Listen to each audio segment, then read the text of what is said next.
The key to unlocking your team's best performance is knowing their unique genius and then leaning into it.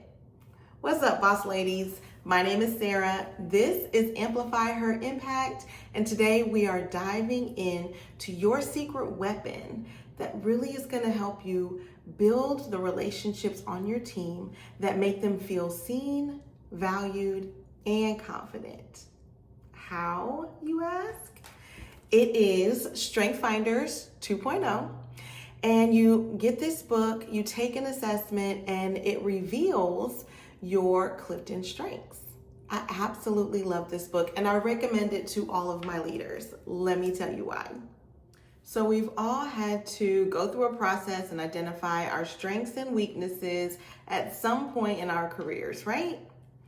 But I think sometimes we have a little too much emotionally invested in what's missing. I believe there's so much more power in leveraging our strengths.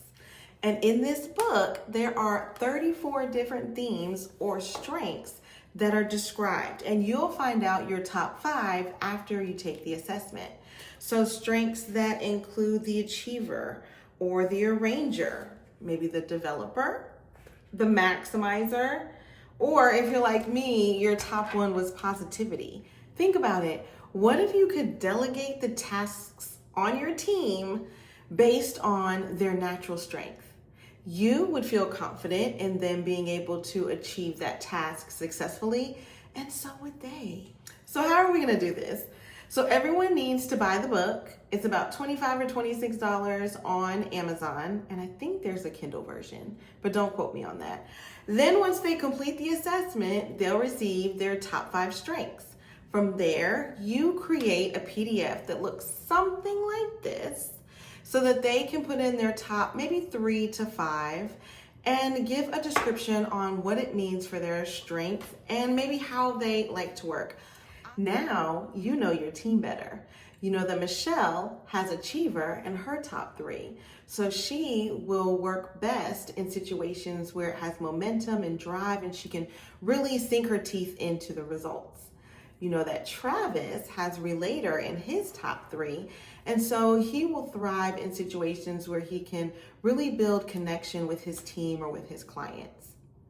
What you're doing is building confidence in your team, and at the same time, they're building trust in your ability to have that strategic authority. You go, boss lady.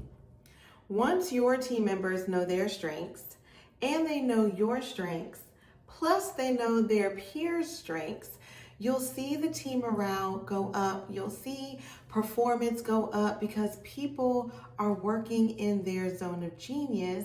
Now, I know this isn't always the case, and there will be things that people have to do outside of their quote-unquote strengths.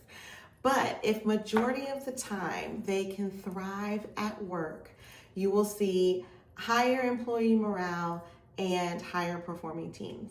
So this isn't just a fun exercise. And the Strengths Finders 2.0 book is not just a book.